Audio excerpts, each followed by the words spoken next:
Bismillahirrahmanirrahim. Assalamualaikum warahmatullahi wabarakatuh. Alhamdulillahi wa kafa. Wa sallallahu wa sallam wa baraka ala nabiyina Mustafa wa ala alihi wa ashabihi mustakmilina syarafa amma ba'd. Jamaah salat maghrib dan salat isya yang sama dimuliakan oleh Allah Azza wa Jalla, alhamdulillah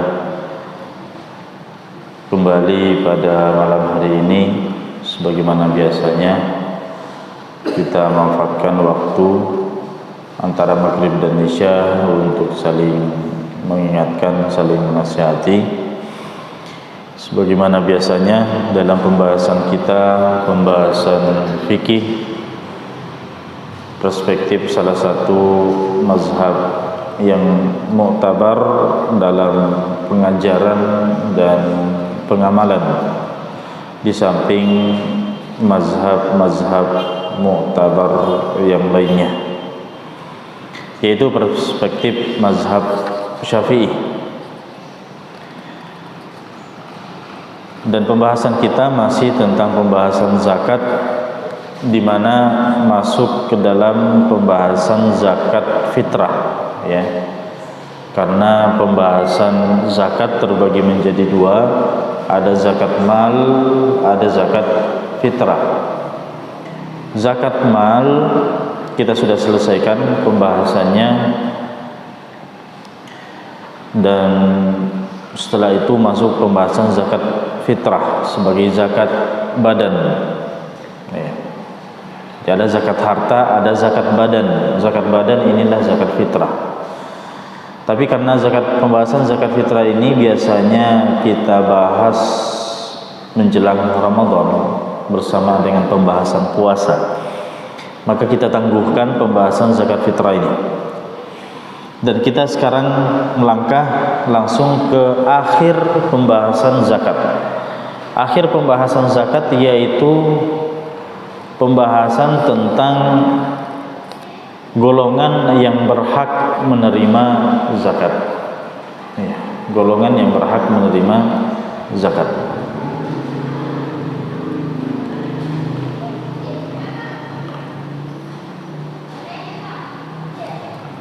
Baik, berkaitan dengan golongan yang berhak menerima zakat ini, jemaah sekalian, disebutkan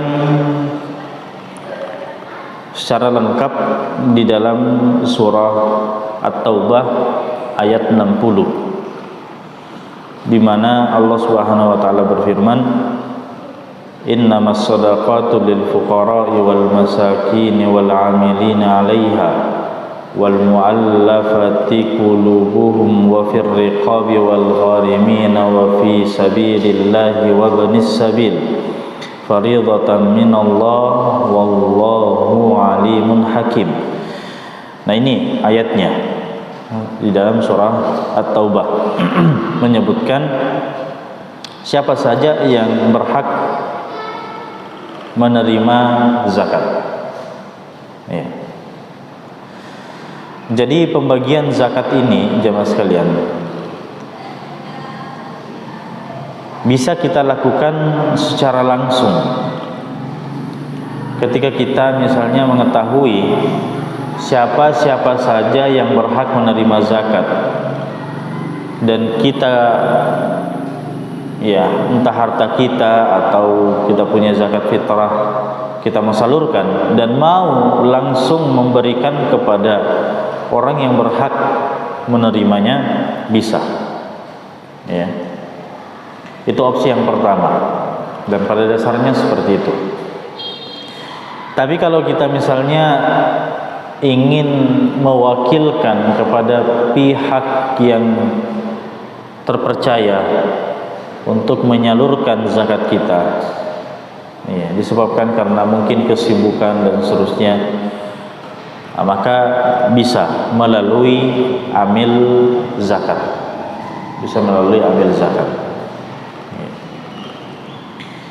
Nah, kalau kita mau langsung memberikan kepada orang yang berhak menerimanya, ya kita perlu mengetahui siapa-siapa saja yang kita bisa berikan. Karena kalau kita sekedar memberikan dan tidak memberikan kepada orang yang berhak menerima zakat, ya konsekuensinya zakat kita tidak sah.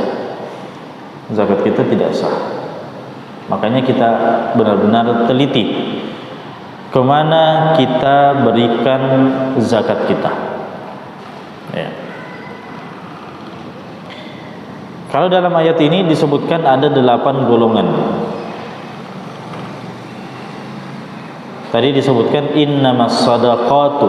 Nah, ini kata-kata sedekah. Dalam ayat ini disebutkan kata sedekah. Sedekah itu jamaah sekalian terbagi menjadi 2. Ada sedekah yang sifatnya wajib, ada sedekah yang sifatnya sunnah. Sedekah yang sifatnya wajib inilah yang dimaksud dengan zakat. Sedekah yang hukumnya wajib, ya inilah zakat. Sedangkan sedekah yang sifatnya sunnah ya sedekah biasa, infak dan seterusnya.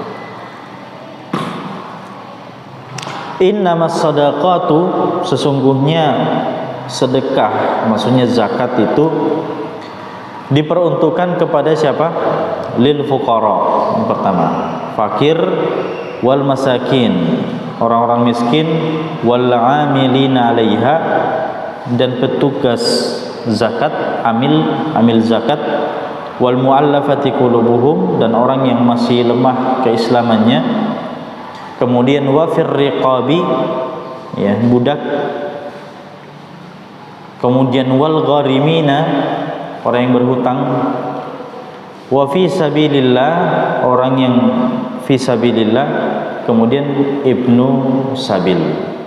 Ini 8 golongan yang wajib atau yang berhak menerima zakat. Nah, sebelum menjelaskan masing-masing daripada golongan ini, jemaah sekalian, perlu kita ketahui terlebih dahulu bahwasanya seseorang yang sudah wajib mengeluarkan zakat, dia wajib menyegerakan pengeluaran zakatnya jika terpenuhi 3 syarat. Artinya tidak boleh lagi dia tunda-tunda, harus dia keluarkan ketika terpenuhi 3 syarat. Tapi kalau 3 syarat ini tidak terpenuhi, salah satunya tidak terpenuhi, maka boleh menunda pembayaran zakat. Tapi kalau 3-tiganya terpenuhi, wajib disegerakan pengeluarannya. Apa saja syarat wajib penyegeraan pengeluaran zakat? Pertama, harta yang dikeluarkan zakatnya telah berada pada pemiliknya. Ya. Jadi seorang itu ketika mau mengeluarkan zakat, harta yang ingin dia zakati itu sudah ada di tangannya. Ya. Artinya jamaah sekalian, dikecualikan kalau misalnya seseorang itu wajib zakat tapi barang yang dia mengeluarkan zakatnya itu di tangan orang lain. Nah, ini boleh kita tunda pengeluarannya. Tapi kalau kita sendiri yang pegang barangnya, yang mau kita keluarkan zakatnya itu, nah ini tidak boleh kita tunda-tunda, langsung kita keluarkan. Ini yang pertama. Syarat yang kedua, wajibnya penyegeraan pengeluaran zakat, yaitu para golongan yang berhak menerima zakat berada di tempatnya. Orang-orang yang berhak menerima zakat yang 8 golongan itu berada di tempatnya. Artinya jemaah sekalian, kalau kita sudah mau mengeluarkan zakat, kita mencari orang fakirnya, orang miskinnya, dan golongan-golongan yang lain, tapi mereka tidak ada, kita mau kasih, tapi mereka tidak ada. Nah, ini boleh kita tunda. Pengeluaran zakatnya boleh kita tunda.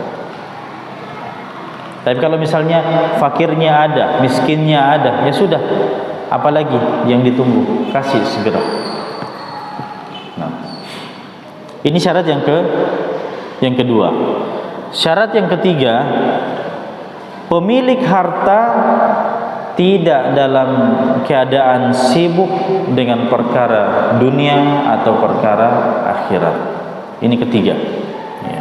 Jadi pemilik hartanya sekarang, dia sibuk tidak? Kalau dia sibuk, boleh dia tunda. Kesibukannya di sini dilihat, apakah kesibukan dunia atau kesibukan akhirat. Maka kita lihat, kalau kesibukannya dunia dan dunia atau akhirat, boleh dia menunda pembayaran zakatnya. Sibuk dunia misalnya apa? Dia lagi keluar daerah, berdagang misalnya, bisnis, ya. Dia belum sempat berikan zakatnya kepada fakir miskin yang ada di tempatnya. Boleh, ya. Dia tangguhkan mungkin pekan depan atau bulan depan dan seterusnya. Boleh. Atau yang sibuk dengan agama. Sibuk dengan agama misalnya dia berangkat ibadah haji atau ibadah umroh misalnya. Dia belum sempat memberikan zakatnya. Itu boleh. Tapi kalau misalnya pemiliknya itu tidak sibuk juga, dia berada di tempat, kemudian harta yang mau dikeluarkan zakatnya juga ada, dan orang yang menerima zakat itu juga ada. Nah ini terpenuhi 3 syarat, berarti dia wajib untuk apa? Menyegerakan. Dia tidak boleh tunda-tunda lagi. Tapi kalau misalnya hartanya yang dikeluarkan zakatnya itu tidak ada, atau orang yang menerima zakat tidak ada, atau dia sendiri sebagai orang yang wajib mengeluarkan zakat lagi sibuk, maka tidak wajib disegerakan. Tidak wajib disegerakan. Nah ini jamaah sekalian melakukan oleh Allah 3 syarat wajibnya menyegerakan pengeluaran zakat. Sekarang kita masuk pada golongan yang berhak menerima zakat. Kita akan jelaskan satu persatu. Yang pertama disebutkan di dalam ayat jamaah sekalian adalah innamas shadaqatu lil fuqara. Al fuqara jamak daripada fakir, ya. Jadi kalau dalam bentuk banyaknya fuqara, kalau satu orang itu namanya fakir. Nah, apa definisi fakir jamaah sekalian? Definisi fakir adalah seseorang yang penghasilannya tidak sampai dari setengah kebutuhan. Dia punya penghasilan, berapa banyak penghasilannya? Tidak sampai setengah kebutuhan. Contohnya, anggap contohnya gini. Atau berapa kira-kira jamaah sekalian kebutuhan normal seseorang per bulan? Anggaplah keluarga yang dia punya istri, anak. Itu kira-kira kebutuhan per bulan itu berapa kira-kira? Kurang lebih 3 juta ya. Kebutuhan pokok. Sudah banyak itu. Banyak sekali.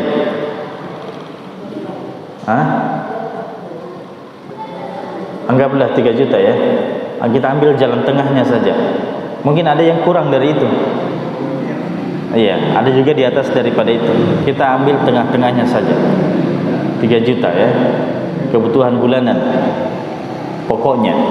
Baik. Kalau dia punya kebutuhan 3 juta dan ternyata penghasilannya itu di bawah 1,5 juta, berarti dia masuk kategori apa? Fakir.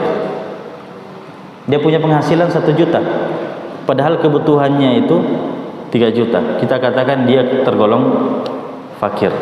Langsung didata sebagai orang apa? Berhak menerima zakat. Ya. Banyak orang seperti ini ya.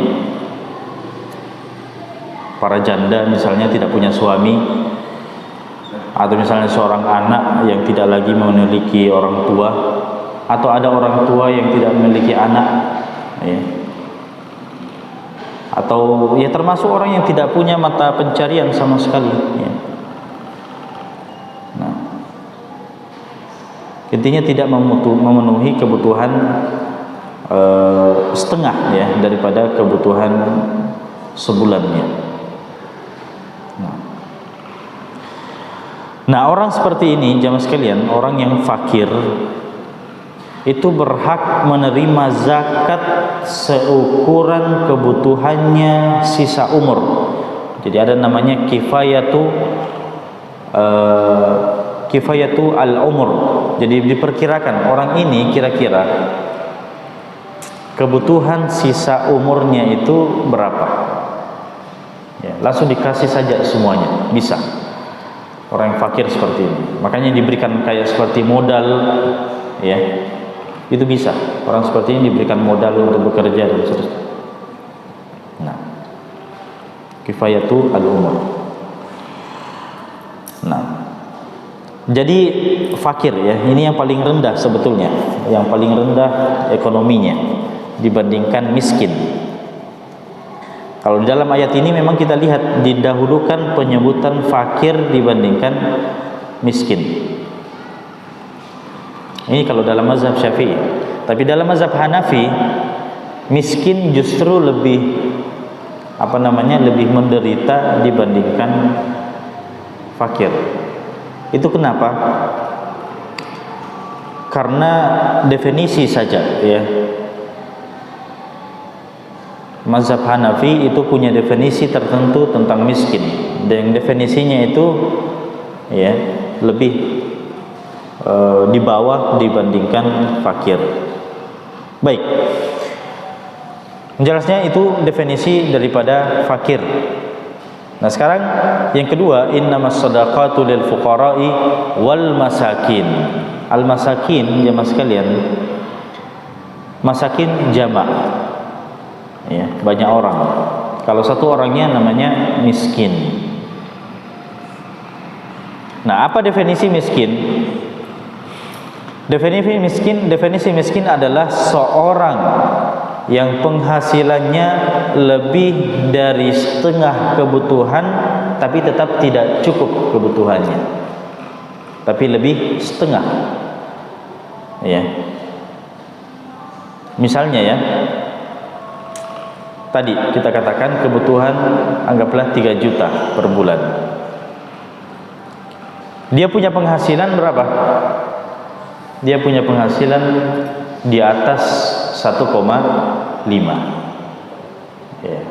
Dia punya 2 juta, tapi dia punya kebutuhan 3 juta, kan tetap tidak cukup ya, tetap tidak cukup. Maka dia kategori miskin ya. Jadi kalau dari segi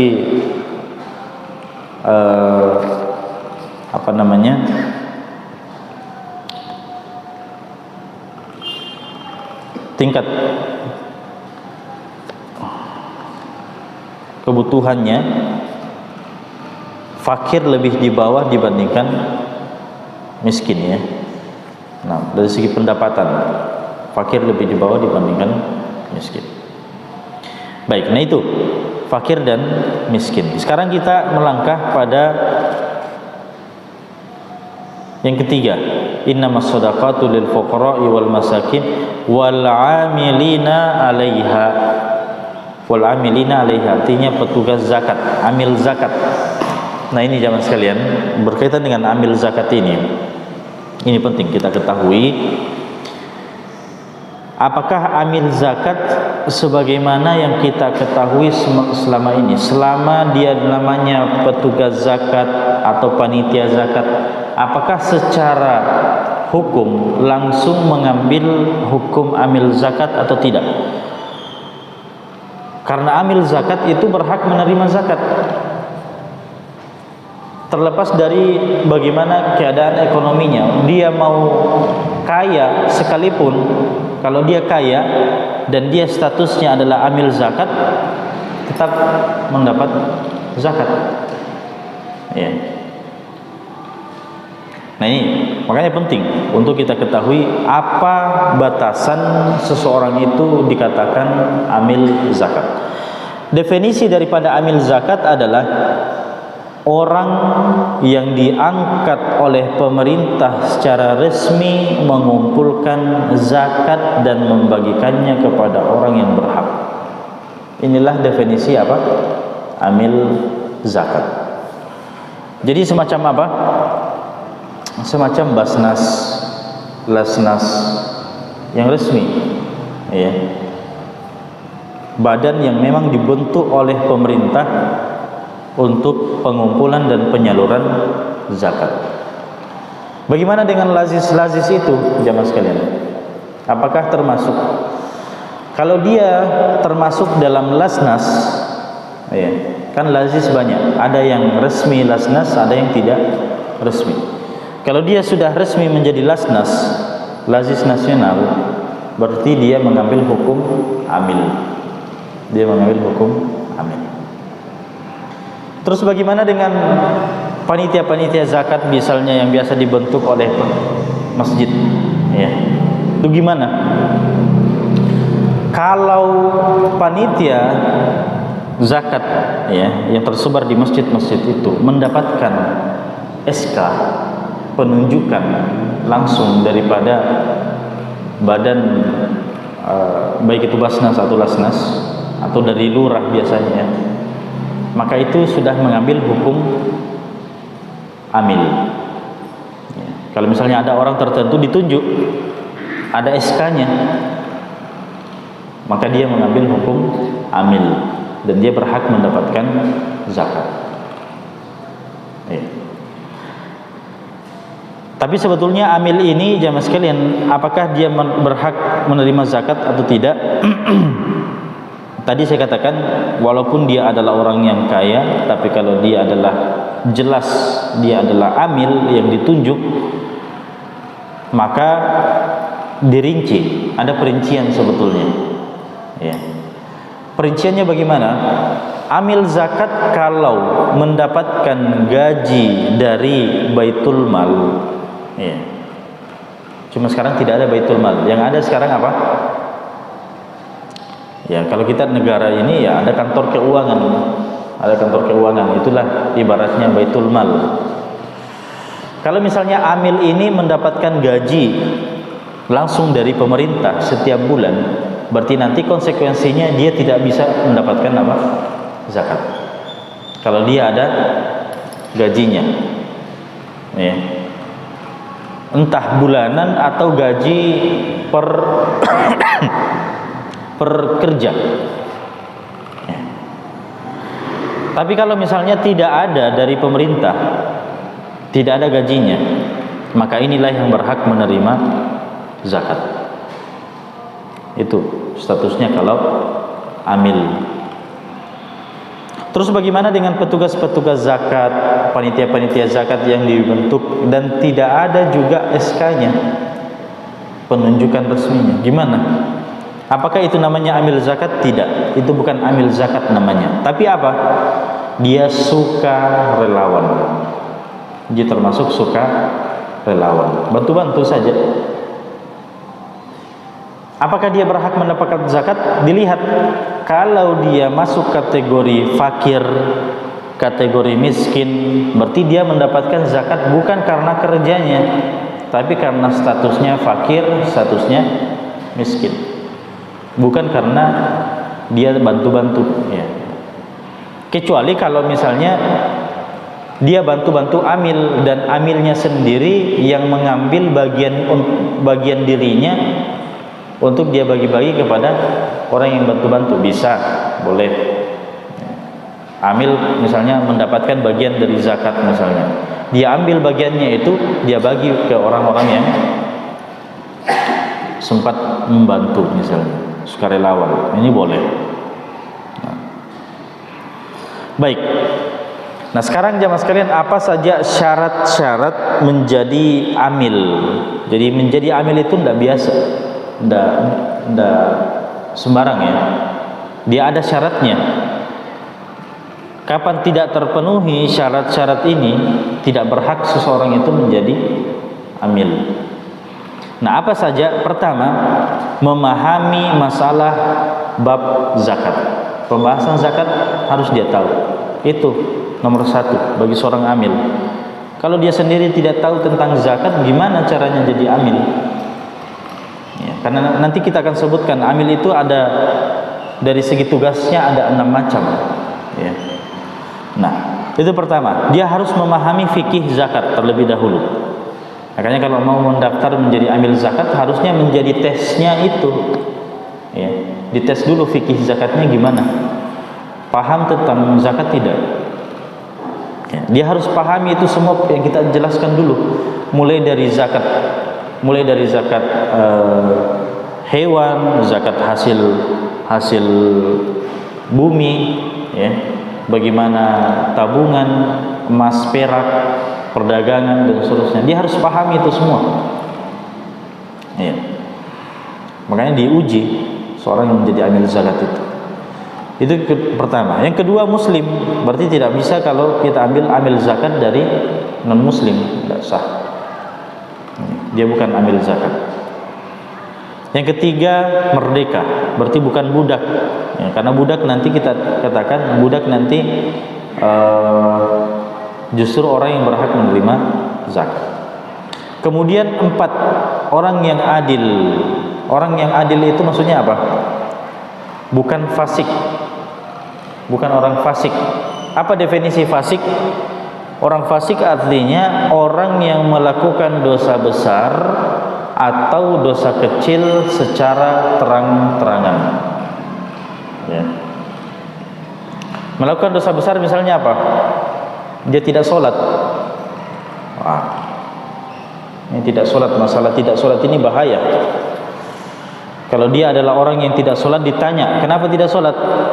Malas. Iya, malas misalnya. Ini. Tapi kalau dikatakan kenapa tidak sholat? Iya, sholat itu tidak wajib. Dikatakan seperti itu. Sholat itu tidak wajib. Kita katakan kafir. Bukan muslim lagi. Kadang ada orang mengatakan sholat 5 waktu itu tidak wajib. Kafir. Iya. Keluar dari Islam. Tapi kalau misalnya dia mengakui kewajiban sholat itu, tapi dia ya karena pengaruh lingkungan, malas-malas, ya kadang rajin, kadang tidak, tergantung maunya, ya, maka kita katakan orangnya ini fasik. Orangnya fasik. Nah. Atau misalnya orang yang terang-terangan menampakkan auratnya, ya, kesana kemari buka baju, tidak menutup auratnya misalnya, itu termasuk dosa kecil. Tapi kan dia lakukan secara terang-terangan. Ya. Maka ini jemaah sekalian yang menjadi pegangan kita menilai orang itu fasik atau tidak, melakukan dosa besar dan ya atau dosa kecil secara terang-terangan. Nah, gimana kalau tidak nampak? Ya, tidak nampak. Dia misalnya melakukan dosa kecil itu, tapi sembunyi-sembunyi. Ya, dia melakukan dosa kecil itu sembunyi-sembunyi. Itu gimana hukumnya? Apakah kita menilainya fasik? Kita katakan yang kita nilai adalah yang nampak saja. Kita tidak punya kewajiban mencari seseorang itu bagaimana kesendiriannya. Ya. Itu antara dia dengan Allah. Adapun kita yang mau menilai itu menilai secara lahiriah saja. Makanya mencari-cari kesalahan orang, meneliti sampai yang tersembunyi, itu justru kita yang kena dosa. Tidak boleh. Itu memata-matai muslim itu tidak boleh. Ya. Dibiarkan dia. Kalau memang dia punya dosa, yaitu antara dia dengan Allah. Yang kita nilai adalah yang nampak saja. Kalau nampak dia lakukan secara terang-terangan dan itu adalah masalah, ini harus perhatikan ya. Itu adalah masalah yang sudah disepakati oleh para ulama bahwa itu adalah dosa. Dia adalah maksiat. Beda halnya jamaah sekalian dengan masalah yang masih diperselisihkan, ranah khilaf. Contohnya apa? Contohnya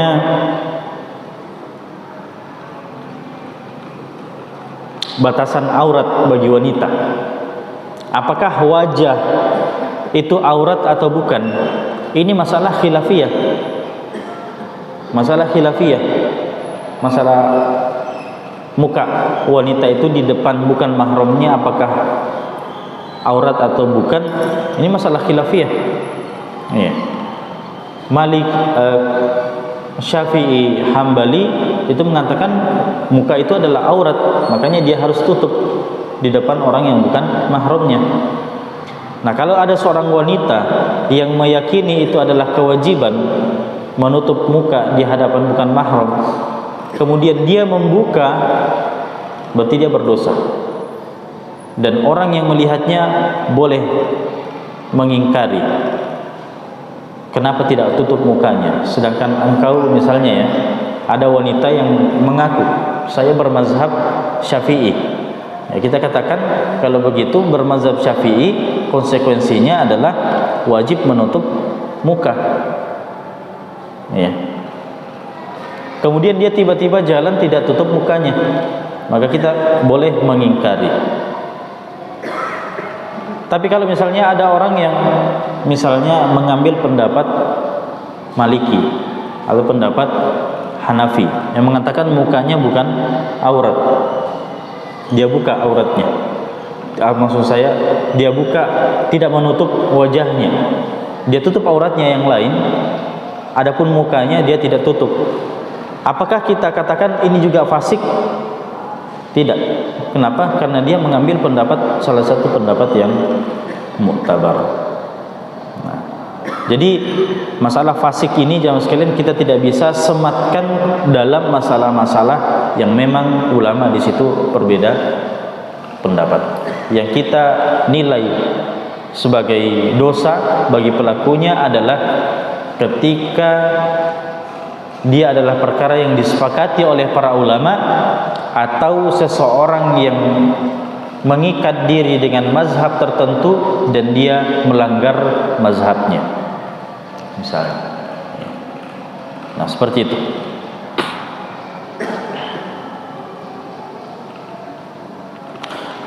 Sudah berapa tadi?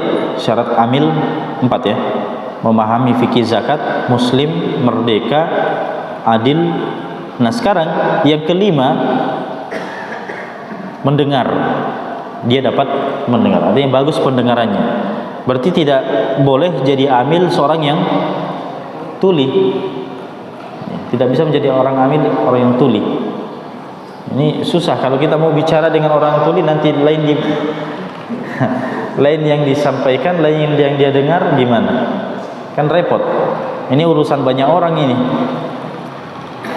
Itu yang kelima, harus dapat mendengar, pendengarannya normal. Kemudian penglihatan juga. Ini yang keenam, penglihatan. Berarti tidak sah bagi orang yang buta. Ini kan masalah urusan catatan dan seterusnya, itu kalau buta ya gimana? Ya. Kemudian syarat yang terakhir adalah laki-laki. Berarti tidak bisa menjadi amil zakat siapa? Wanita. Cuma saya tidak tahu. Pegawai Basnas gimana? Ada wanita tidak? Pegawai Basnas ada wanita? Itu gimana hukumnya?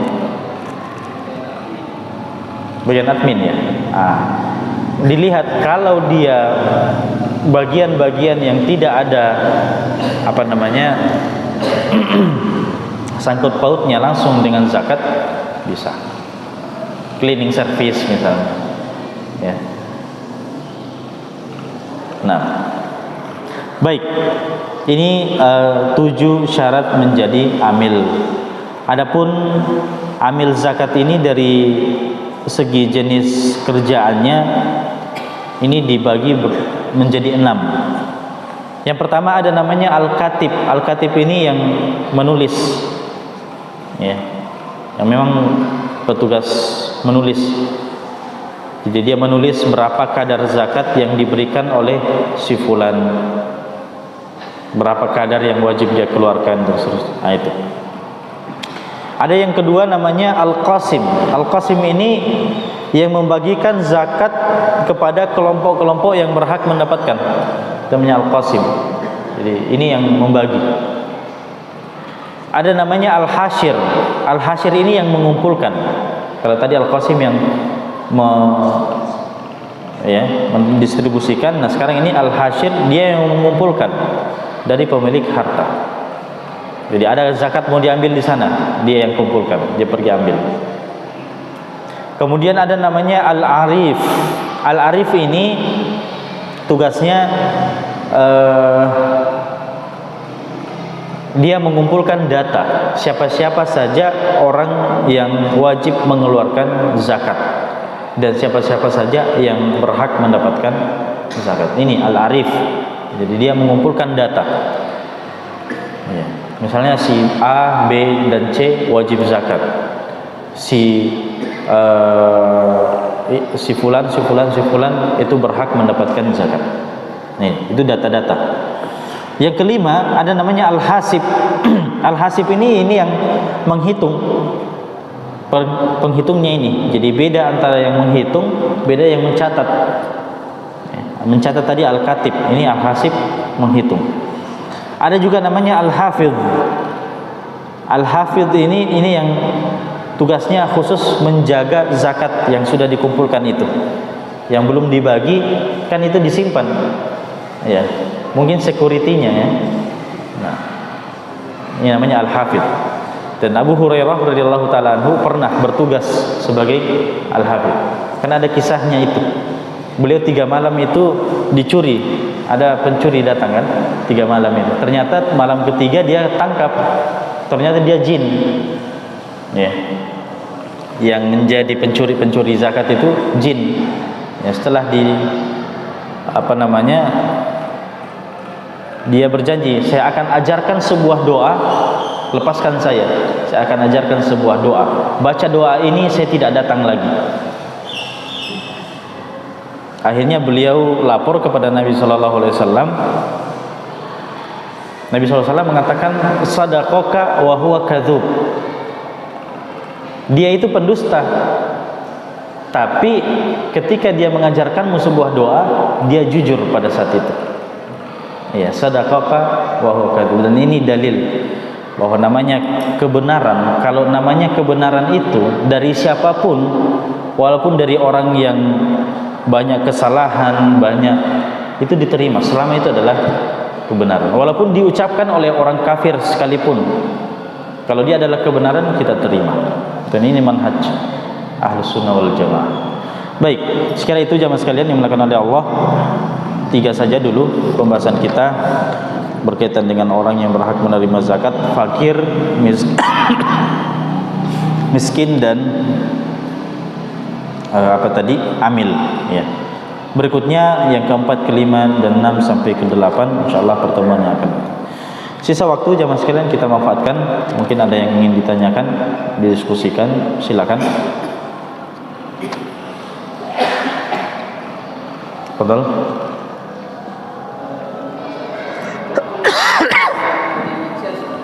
Gimana?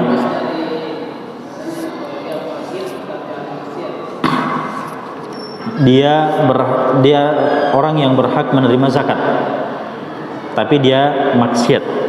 Sebetulnya nanti ada, jadi setelah kita membahas 8 golongan ini, masih ada syarat-syaratnya yang harus terpenuhi. Ada berapa syarat ini? Ada 7 syarat. Jadi 8 golongan ini masih terikat dengan syarat tertentu. Nanti di terakhir kita bahas. Tapi tidak apa-apa. Berkaitan dengan mungkin orang fasik, ya. Gimana kalau dia termasuk orang yang berhak menerima zakat, hanya saja dia fasik, ya. Kita lihat apa bentuk kefasikannya itu. Kalau urusan sholat, ya, kalau dia tidak sholat, kita katakan maaf, tidak berhak mendapatkan zakat. Ya. Ini urusan sholat ini tidak mudah jemaah sekalian. Kalau di dalam pembahasan perkawinan sampai dikatakan oleh para ulama bahwa menikah dengan Yahudi, wanita Yahudi Nasrani itu lebih baik daripada menikah dengan orang yang tidak sholat.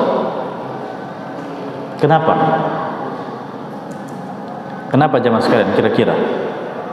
Menikah dengan wanita Yahudi Nasrani itu lebih baik dibandingkan menikah dengan wanita yang tidak sholat, Muslim dan tidak sholat. Kenapa? Karena wanita Yahudi, wanita Nasrani itu disepakati oleh para ulama boleh menikah dengan mereka. Itu disepakati, tidak ada perbedaan pendapat. Beda dengan orang yang meninggalkan sholat, statusnya sudah diperselisihkan. Ada yang mengatakan dia kafir, ada yang mengatakan belum kafir. Maka memilih yang disepakati itu lebih baik daripada memilih yang diperselisihkan. Dan dalam urusan zakat ini, kalau dia tidak sholat, maaf, dia dicoret dari. Tapi gimana kalau dia, artinya zakat itu bisa mengubah hidupnya. Kasih zakat, yang penting kita sholat, boleh. Yang penting dia mau sholat. Iya. Tapi kalau misalnya dikasih juga dia tidak ada perubahan, tidak usah. Banyak orang yang berhak. Ya. Tapi kalau dia adalah dosa-dosa yang lain selain masalah sholat, dilihat peminum misalnya, ya, gimana?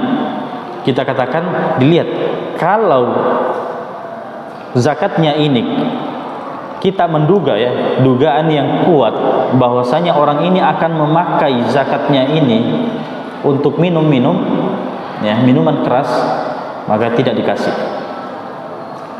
Intinya bahwa jangan sampai zakat ini justru membantu dia dalam kemaksiatannya. Tapi kalau misalnya dia maksiat, ya, selain sholat tadi, anggaplah dia rajin sholat tapi dia maksiat, ya, tapi dia ketika diberikan zakat dia benar-benar memakai untuk yang halal, bukan berkaitan dengan kemaksiatannya, maka bisa seperti ini, bisa diberikan zakat. Nah, itu salah satu syarat berkaitan dengan penerima zakat. Nanti kita akan bahas, ya, apalagi syarat-syarat yang lainnya, insyaallah. Ya.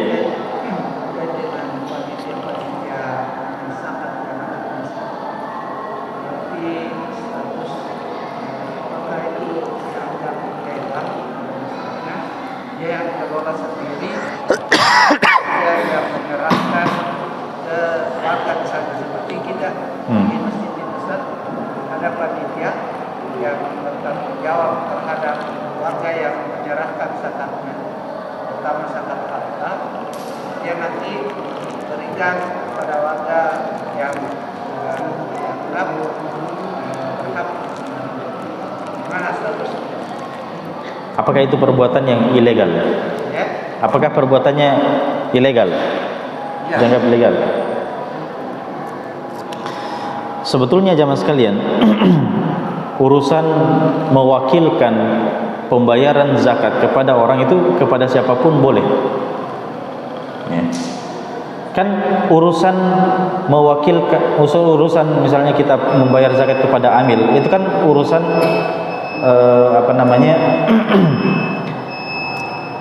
penyaluran, ya. Artinya kita menganggap dia sebagai orang yang bisa mewakili kita dalam hal pembayaran zakat. Cuma ketika kita misalnya dipercayakan oleh orang untuk membayarkan zakatnya, apakah boleh kita menerima? Boleh. Kita misalnya di masjid, ada memang panitia masjid, ada datang membawa zakatnya, tolong disalurkan zakat kami ini. Maka karena itu adalah sebuah amanah dan kita adalah orang yang terpercaya, dipercayakan maksud saya, maka kita jalankan kepercayaan itu, kita jalankan. Cuma konsekuensinya nanti beda. Pertama, kita tidak berhak untuk mendapatkan. Yang kedua, tidak bisa kita timbun. Ini bedanya, ya. Amil zakat itu bisa menimbun zakat. Dia bisa tahan bertahun-tahun lamanya. Nanti kapan-kapan dia mau salurkan, itu boleh. Tapi ketika statusnya adalah sukarelawan atau orang yang diberikan amanah, itu tidak boleh dia tunda. Selama dia bisa, langsung dia salurkan, ya. Dan dia tidak mengambil bagian dari situ. Kenapa? Karena dia statusnya bukan amin. Jadi itu saja bedanya. Mungkin terakhir.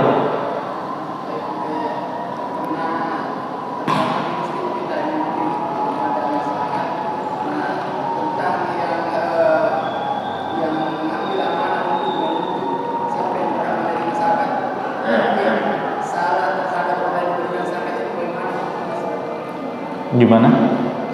Kita kan bekerja di sini tidak ada zakat. Tidak ada zakatnya. Jadi dianggap sebagai sukarelawan. Iya. Nah, pada saat ada yang mengambil bagian, maksudnya amanahnya itu menentukan siapa yang berhak, tapi ternyata yang diberikan ternyata orang yang tidak berhak misalnya tadi sholat, kembali tidak terlibat, bagaimana kemudian terhadap orang yang menentukan tadi. Yang membagi.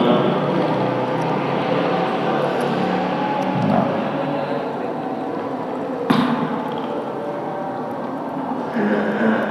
Makanya amil zakat itu tadi kita katakan dia harus paham, ya. Dia harus paham fikih tentang zakat ini. Ya. Ketika dia berbuat dan dia sudah artinya di luar daripada aturan, itu tanggung jawabnya. Itu tanggung jawabnya. Makanya hal-hal seperti ini jemaah sekalian, pentingnya kalau memang kita sering ya di masjid ini sering diberikan kepercayaan untuk mengelola zakat, ya sekalian tidak apa-apa daftar saja. Ya, bahwa di masjid ini ada panitia zakatnya dan resmi mendapatkan SK dari Basnas atau Lasnas, itu bisa seperti itu. Supaya kita bebas dalam berbuat. Kalau kita statusnya sukarelawan juga ini sempit sekali. Kita sempit untuk berbuat. Jadi seperti itu. Saya tidak tahu apa saja syaratnya untuk membuka. Mungkin bisa dipelajari nanti. Apa syaratnya panitia masjid itu bisa Tapi saya biasanya itu ada SK dari lurah. Di sini masa tidak ada yang dapat? Hah? Pernah diurus? Belum pernah. Nah, coba dipelajari itu. Bagaimana masjid bisa punya badan khusus pengelolaan zakat. Khusus ya skala kecil saja. Ya.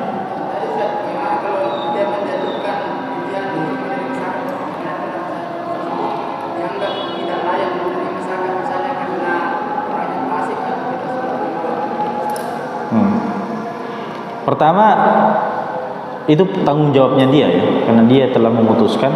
Yang kedua, kalau memang itu sudah terjadi, ya dia selain tanggung jawabnya, kalau kita katakan dia tanggung jawabnya, pertama perbuatannya, yang kedua dia harus mengganti, karena ini adalah hak orang lain.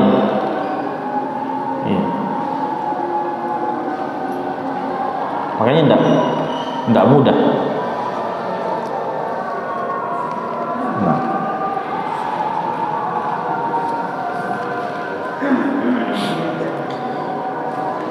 Baik, sekarang cukup karena masuk waktu Isya. Mudah-mudahan ada manfaatnya. Hadza sallallahu ala nabiyina Muhammadin wa ala alihi wasallam. Alhamdulillahirabbil alamin. Assalamualaikum warahmatullahi wabarakatuh.